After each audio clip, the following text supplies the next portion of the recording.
পর্যন্ত জমিনের ওপরে নীল গগনের নিচে এমন কোন ওয়াহাবি ঘরের কোন মা এইরকম সন্তানের জন্ম দিতে পারেনি।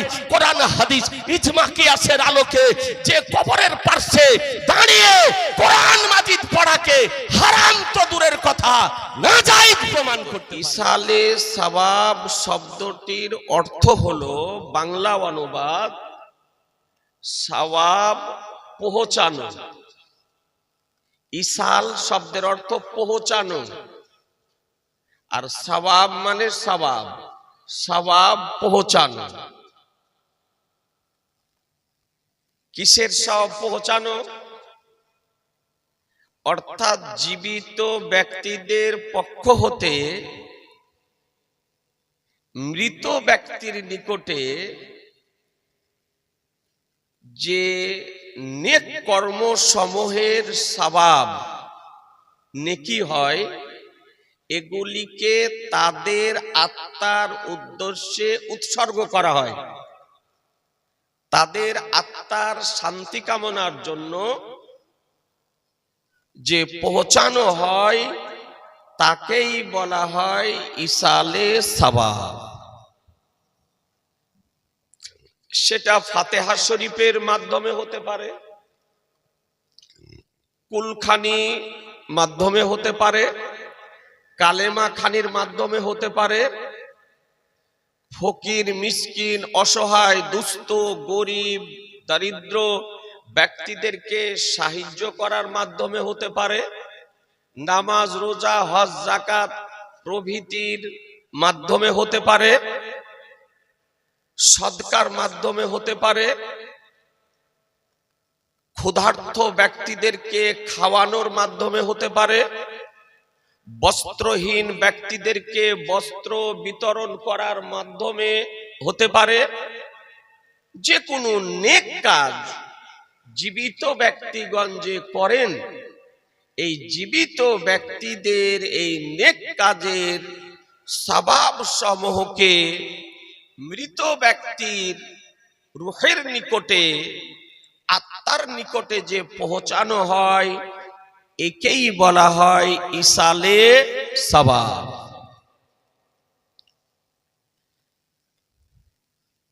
আমরা আহলুস সুন্নাত আল জামাত, আহলুস সুন্নাত আল জামাতের সংক্ষিপ্ত শব্দ হলো সুন্নি মুসলমান। কি মুসলমান বললাম? একটু জোরে বলেন, আর একটু জোরে বলতে হবে। সুন্নি মুসলমান।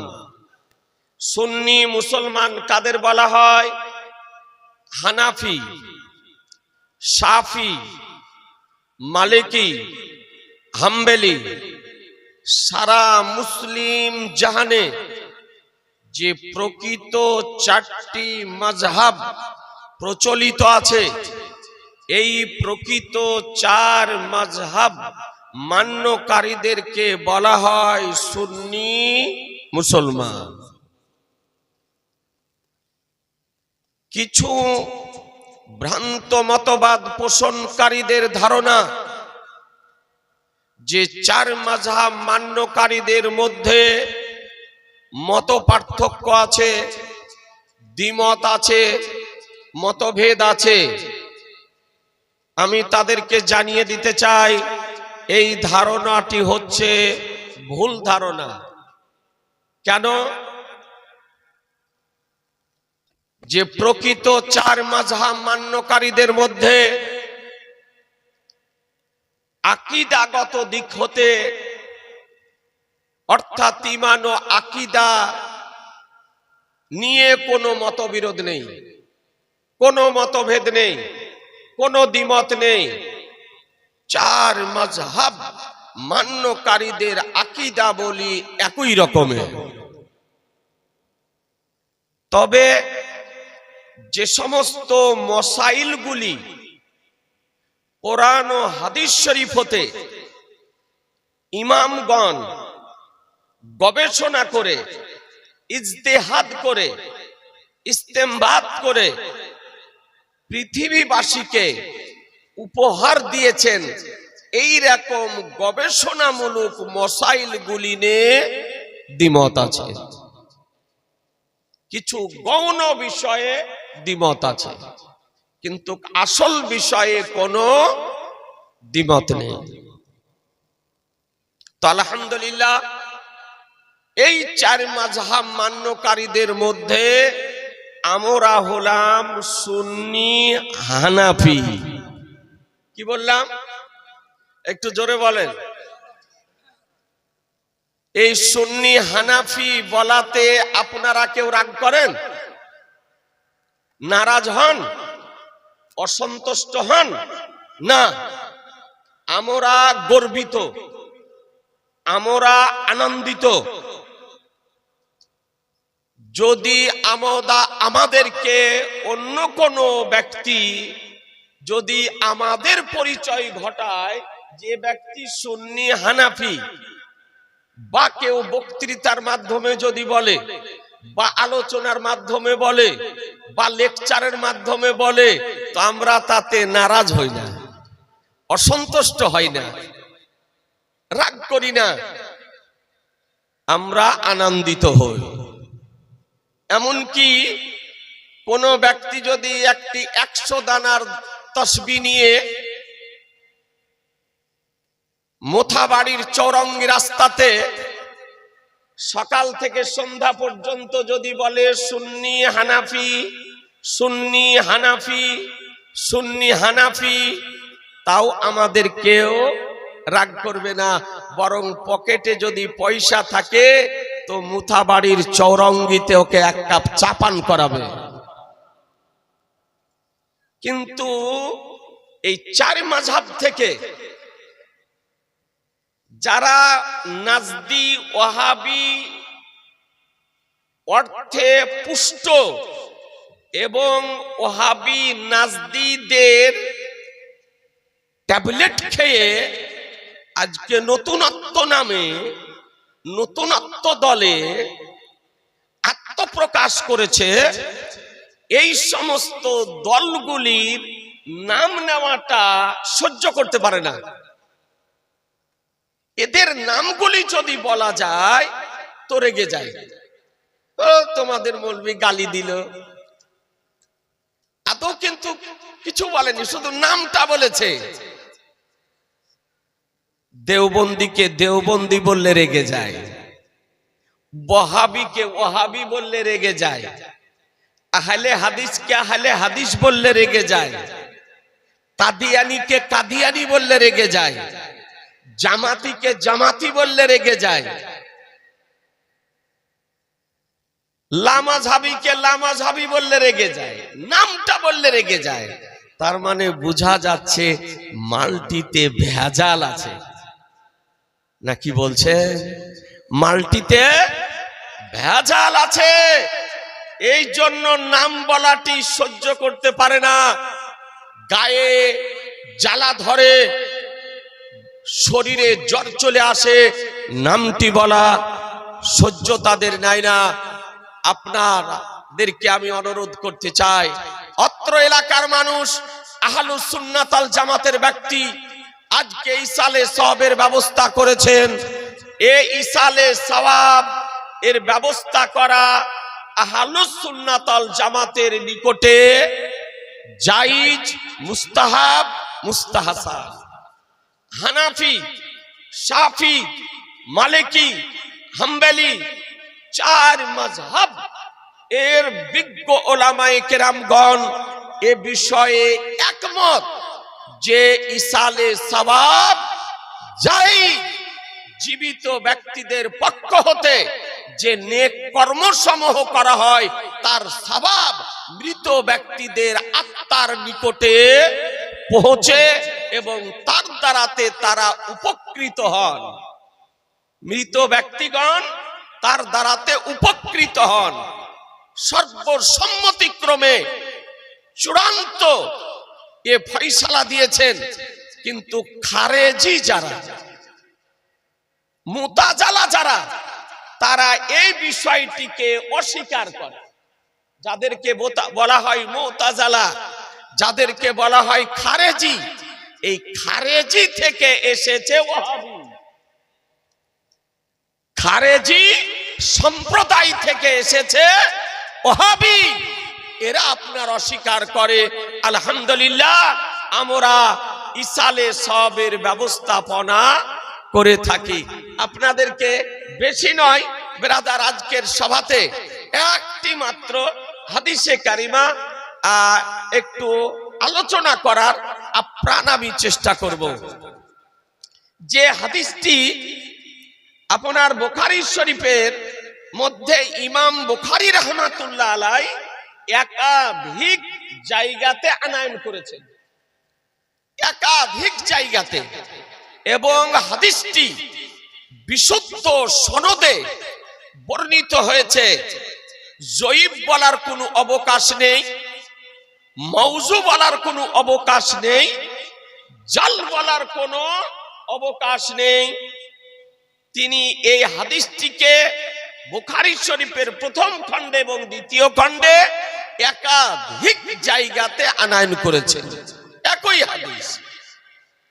এবং এই হাদিসটিকে অন্যান্য হাদিস বিশারদগণ, হাদিসের মহাপণ্ডিতগণ বিশুদ্ধ সনদে নিজ নিজ হাদিস গ্রন্থে আনয়ন করেছেন।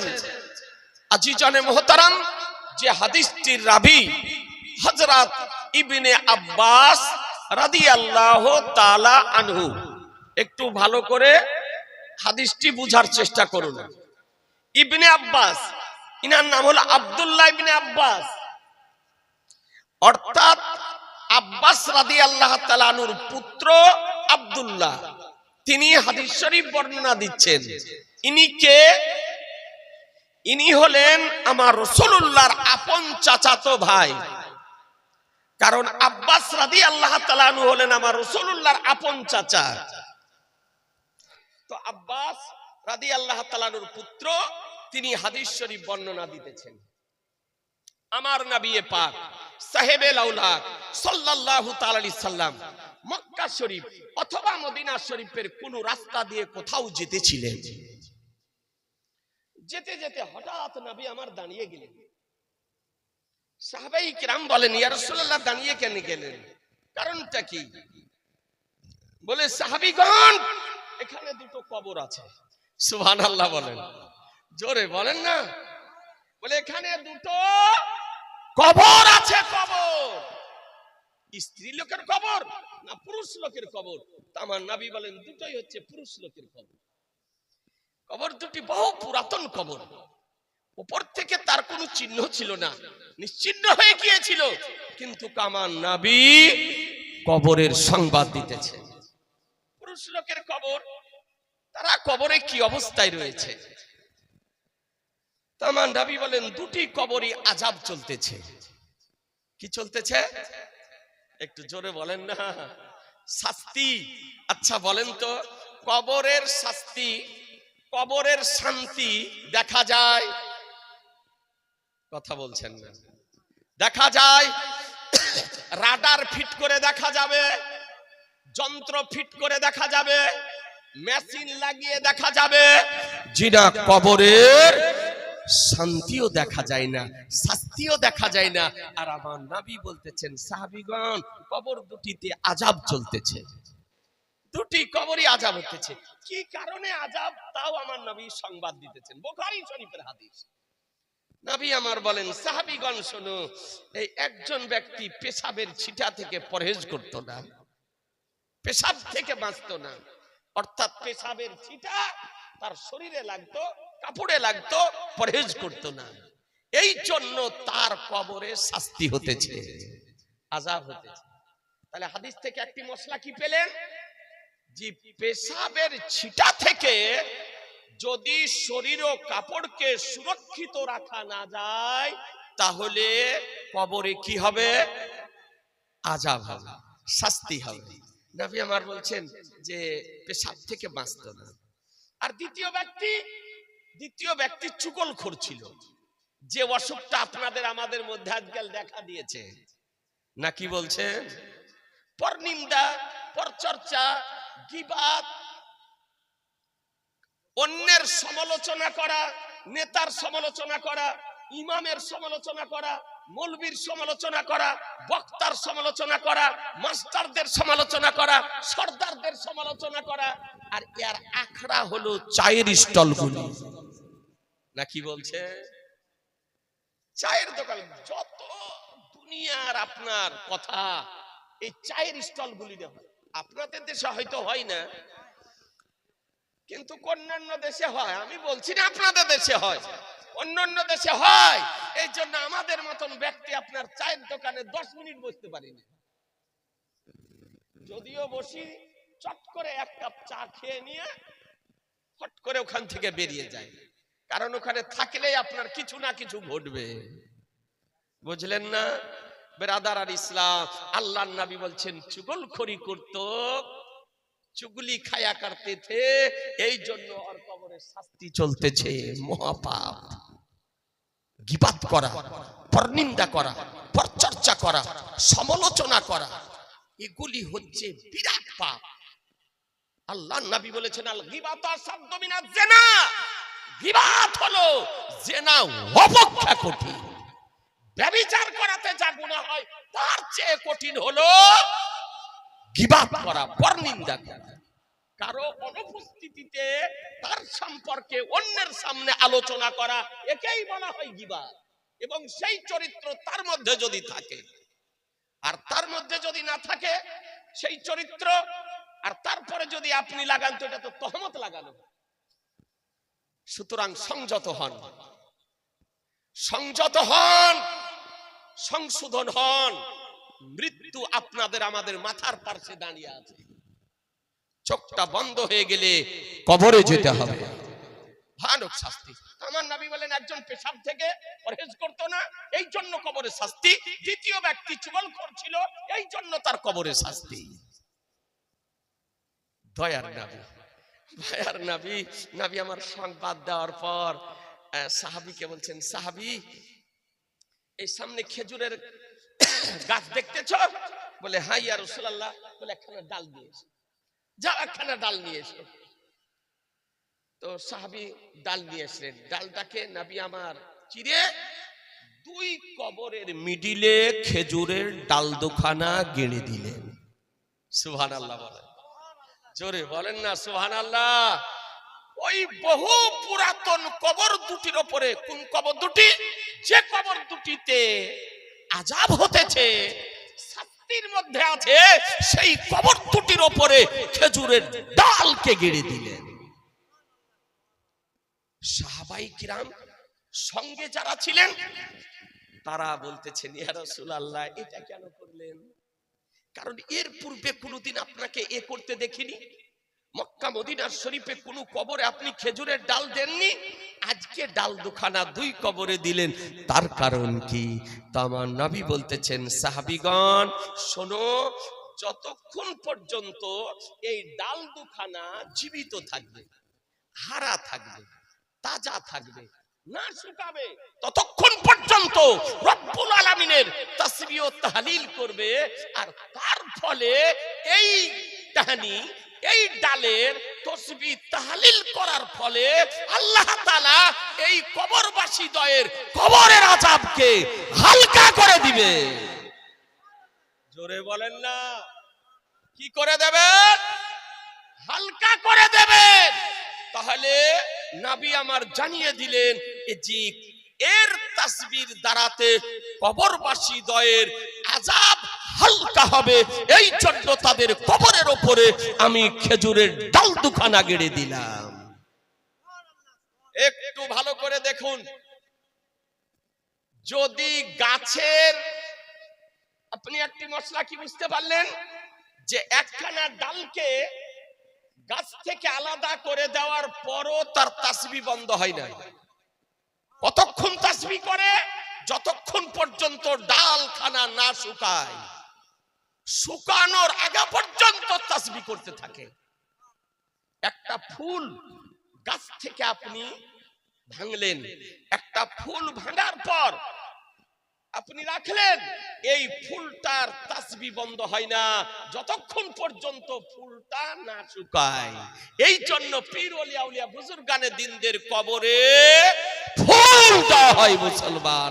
তাহলে বোঝা গেল কি যে গাছ থেকে ফুলকে আলাদা করার পরও তার তাসবিহ বন্ধ হয় না, শুকানোর পূর্ব পর্যন্ত তাসবিহ করতে থাকে। এই জন্য কোনো কবরে যদি গোলাপ ফুল যদি দেওয়া হয় তো আপনার শুকানোর পূর্বে ওই ফুল কবর থেকে নেওয়া হলো, শুকিয়ে যদি যায় তো নিতে পারেন। এখান থেকে একটি আপনি মশলা বুঝতে পারলেন যে গাছেরও প্রাণ আছে। গাছেরও কি আছে? জোরে বলেন না, গাছের প্রাণ আছে। আজকে সায়েন্স বলেছে গাছের প্রাণ আছে, বিজ্ঞান বলেছে গাছের প্রাণ আছে। আমাদের ঘরের ছেলেরা, স্কুল কলেজে ইউনিভার্সিটিতে পড়া ছেলেরা জানে যে গাছের প্রাণ আছে।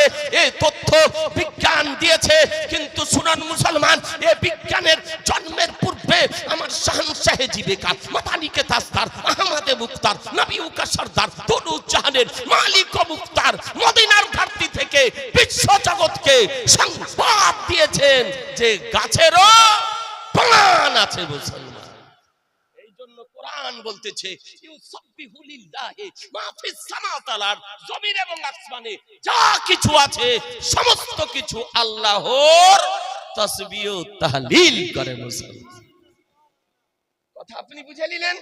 এবার বলুন, গাছের তাসবিহতে কবরের আযাব হালকা যদি হয় তো সৃষ্টি জগতে সমস্ত সৃষ্টির মধ্যে মানব হলো শ্রেষ্ঠ সৃষ্টি। এই মানব যদি জিকির করে, এ মানব যদি তাসবিহ তাহলিল করে, এ মানব যদি কোরআনে পাক তেলাওয়াত করে, তার কবরের পাশে দাঁড়িয়ে, তবে তার দ্বারাতে ওই মৃত ব্যক্তি উপকৃত হবে না? হবে না? জোরে বলতে হবে যে হবে।